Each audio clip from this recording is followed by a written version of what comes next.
पाकिस्तान और फौज के खिलाफ बयानात की पीटीआई ने कभी मजम्मत नहीं की। बानी पीटीआई की बहनों की भारतीय मीडिया से बात करना ताबूत में आखिरी कील साबित हुआ। वज़ीर दिफा ख्वाजा आसिफ कहते हैं कि बानी पीटीआई हमेशा सियासतदानों से बात करने से इनकार करते हैं। बानी पीटीआई साथ ही इस्टेब्लिशमेंट से बात करने पर इसरार करते हैं।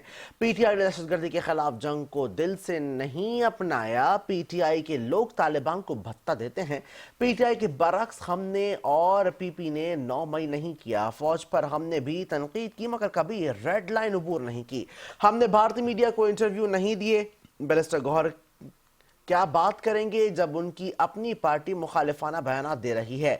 पीटीआई ने जो किया वो दुश्मन करता है, इस पार्टी का किसी और से मवाजना नहीं। उन्होंने कहा कि वजीर आला के पी दहशतगर्दी के खिलाफ जंग नहीं लड़ रहे। बेनजीर भुट्टो को शहीद किया गया। पीपी ने तो कभी भारत को आवाज नहीं दी।